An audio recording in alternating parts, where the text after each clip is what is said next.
Hello. So don't worry about the noise in the background. This Mrs. Smith making me a cup of tea, which is really important because I've got a lot of talking to do today, because I'm going to take you through the knitting of this, which we've called the St Aubyn Scarf. And we've called it that because we live on what used to be the St Aubyn estate. Now, I've gone off on a tangent straight away.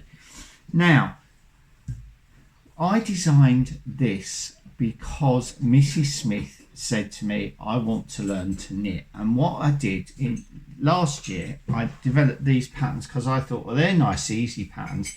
And she's like, well, they're easy for you, but they're not easy for me or everyone else that wants to learn to do Fairisle. Well, 38 years I've known her, and she's only just wanted to learn Fairisle.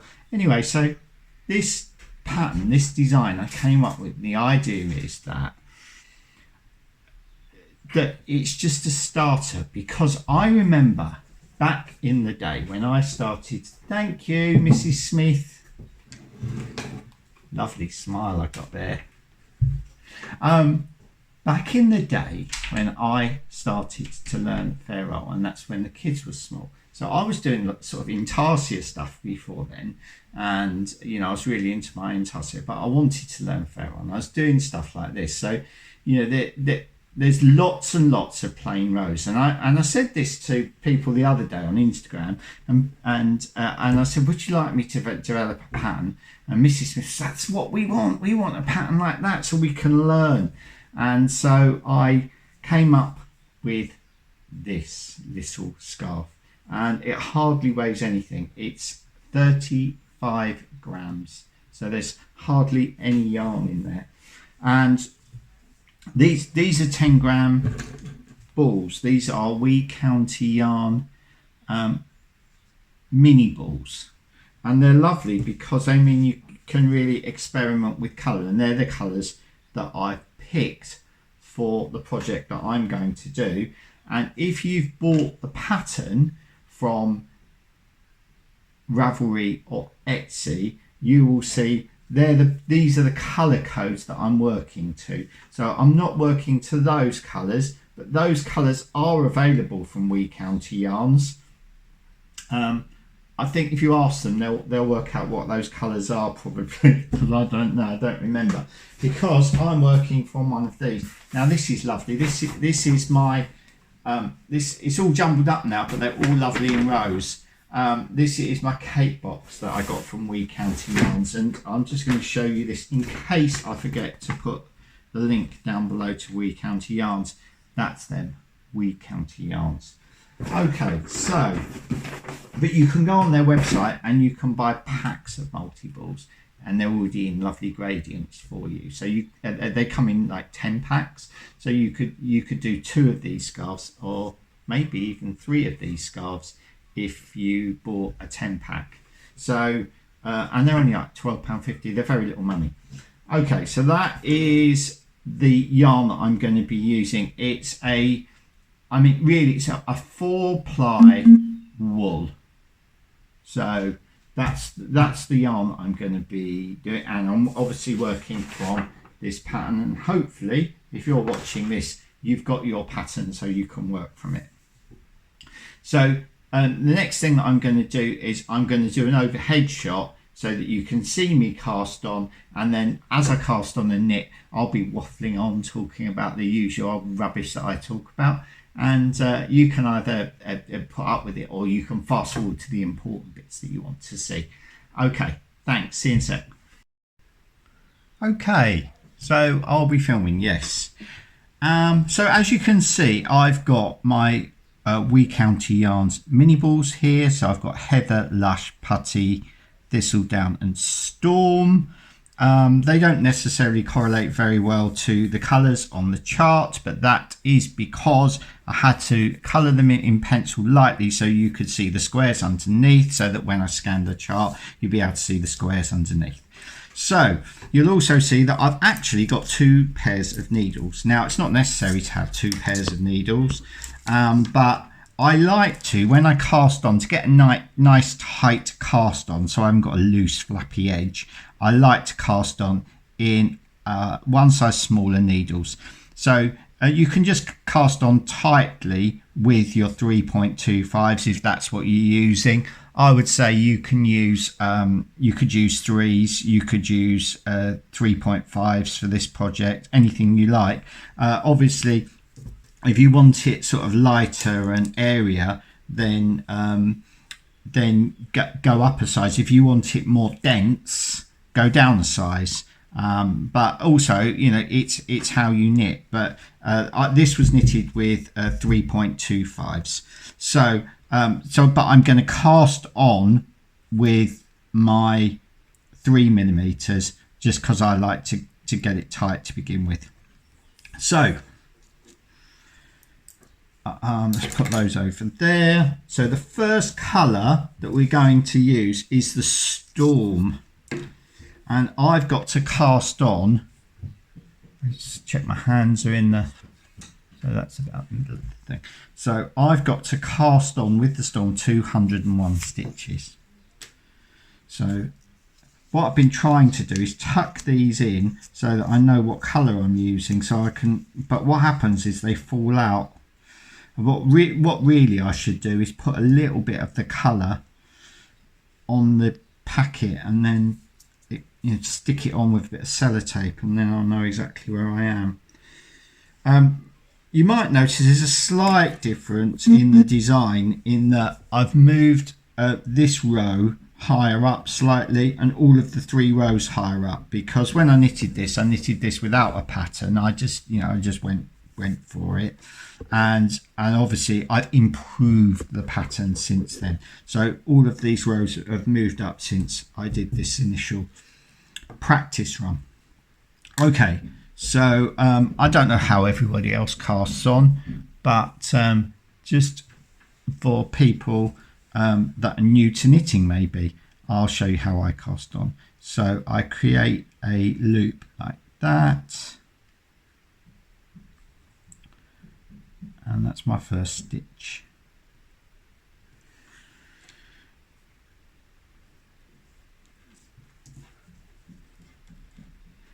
Now what I'm going to try to do, so you'll find there's a lot of noise in the background because it's half-term holidays, and they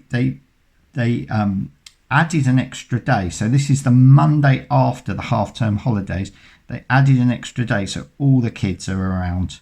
And what we do, I'm not telling you what I'm doing, am I? But I'll get around to it. So what we do is we look after our grandchildren a lot. So if you can put up with that noise, that'd be lovely. Thank you very much. So when I cast on, I go in, round, through, on. So I go in, round, through, on. And I believe that this is the knitted cast on that I do. It's called the knitted cast on. So I go in, around, through, and then there's a little twist there, and then I go on, in, round, through, little twist, and then on, in, round, through, on, and I go in there, round, through, on. Well, I'm going to do that for 201 stitches now. So I don't know if you want to watch me do it for 201 stitches, but what I'm going to try to do to get this out quickly is to try and edit as little as possible. So I don't know whether to keep it running or whether to stop there and just show you when I get to the end of the row. I think I'll probably just do that for now, and then I'll come back to you when I get to the end of this row.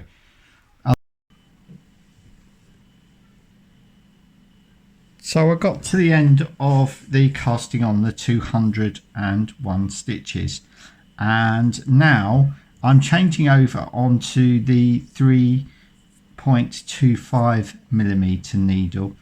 You could have just cast on, I could have just cast on 3.25, but I tend to cast on quite loosely, and so it helps.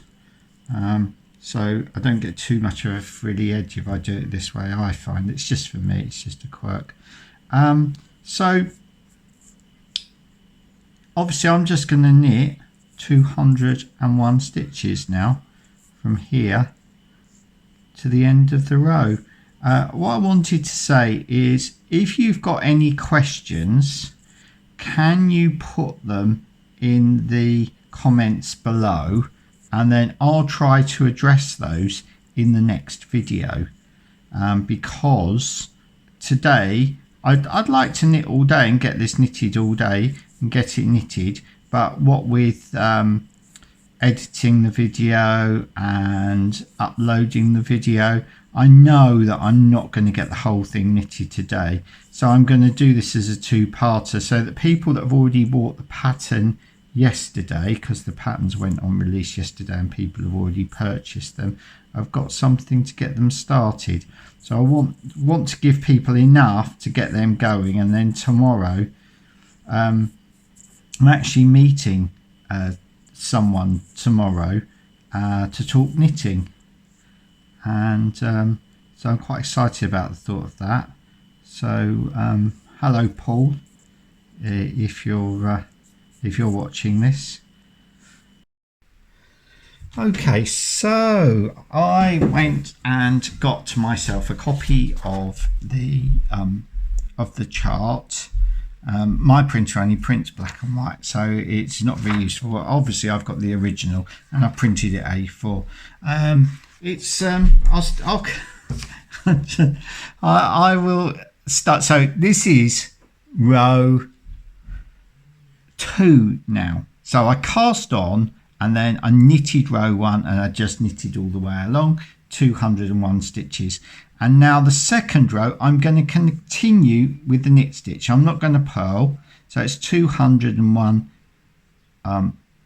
knit stitches. So I'm just going to continue with that and knit to the end. I've been struggling today. I've had quite a lot to do, so I've had a lot of postage to do, and I'll have a lot more tomorrow because the charts are coming for this. So the printed charts that I've ordered for this pattern, I got them on a 2-day turnaround. So if you're watching this and you've got a printed pattern, excellent. And the people that have bought it, actually we've had our fastest ever sales. Who knew? I didn't realise. I was just doing this as a little, not experiment, but a fun little knit for Mrs. Smith to learn to knit, and everyone seems to have jumped on it. So it's really exciting, and you know, the sales have, I mean, not rocketed, you know, but for me, because I don't sell a massive amount of patterns, because I suppose people are you know, there's fewer people probably because they're quite technical, able to knit my patterns, but hopefully with this teaching pattern I can get you all up to that level, so any of you could, oh, I'm struggling there, where am I struggling there? So all of you could potentially knit my other patterns soon, so that would be nice. Hopefully you will, hopefully you'll go on to that. So yeah, I look forward to that. So I'm just going to knit to the end of the row, and then I've got another plain row. So rows 1, knit 201, knit 201, knit 201. So I'm going to knit to the end of this row, I'm going to knit another row, and then I'll come back to you when we start doing the purl 1, purl 2 together. When we start that row, I'll get back to you. So that's it, that's the end of the third row. Now at the beginning of the fourth row, we purl 1, purl 2 together. So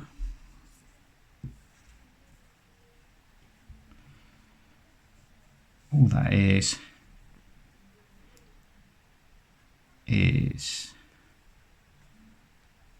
purl 1, and then I'm going through 2 stitches there and purling 2 together, and then purl all the way to nearly the end of the row. So when I've got 3 stitches left on, I've got to do another purl 2 together, and I end with a purl.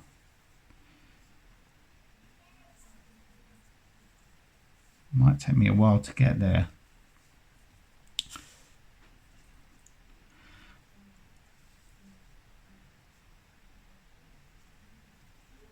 So what I'll do is I'll get to there. I'll get to the last few stitches, and then I'll show you what I do at the other end of this row.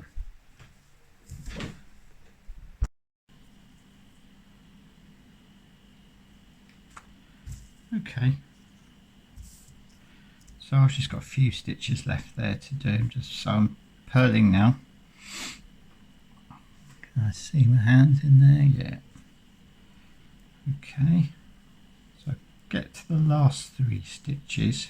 I've got to change colour at the end of this row according to the pattern. Of course, you could just do this you could probably do it in 2 colours really if you wanted. You don't have to be doing it in 5 colours. Okay, nearly there.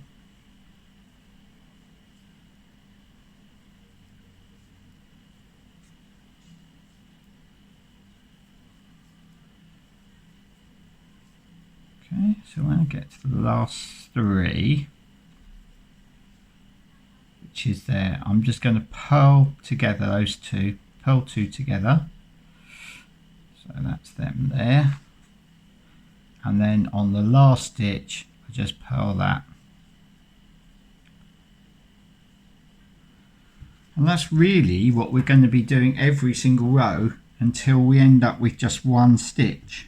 Okay, so I want to change colours there, and I'm changing over to thistledown. So this is the thistledown. So I'm just going to pull that off there. And I don't normally knot things, but for this I am going to tie this onto the previous colour.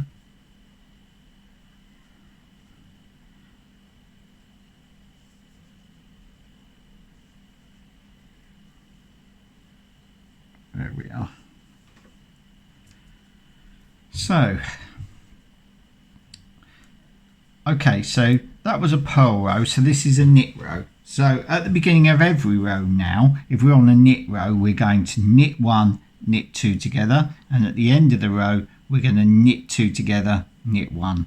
And then if we're doing a purl row, we're going to, at the beginning of the row, we're going to purl 1, purl 2 together, and at the end of the row, we're going to purl 2 together, purl 1. So I hope that makes sense. And we're just going to keep going and keep reducing by 2 every single row until we get to the end. So what I'll probably do is at this point, there's quite a few rows now. So I think there's 1, 2, 3, 4 of the thistledown, and then 2 of what's called putty.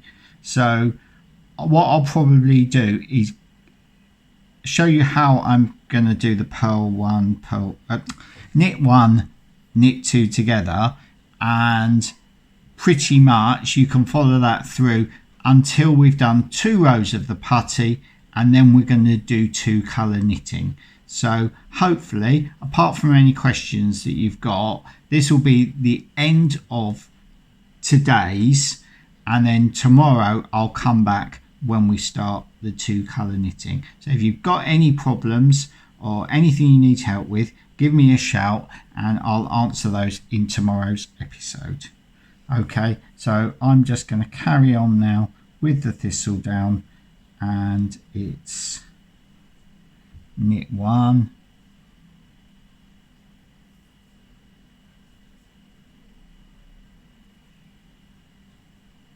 knit 2 together,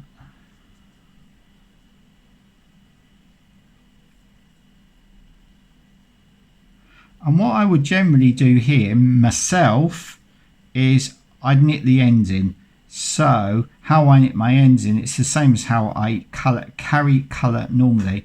So I'm going to now just trap those two in there, and then the next stitch what I do is I put them between the needles like that, and then I knit that, and I'm just trapping them there, and then the next stitch I just knit it and bed them in, and I just keep doing that until there's nothing left of those tails. So I did my knit 1, knit 2 together before I started trapping them because it's too awkward otherwise. And so there you go, I've trapped those in there.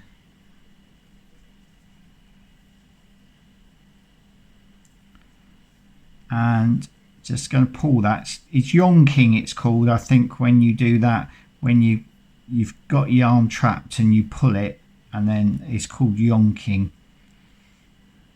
I believe. And that's probably enough because I could probably just trim that bit of blue, and then I'm back on the knit stitch. Okay, so that should be everything you need to know until tomorrow when we get to row, I've got numbered here, 5, row 12 is where we start the 2 colours. So I'll see you tomorrow for that episode. Bye for now.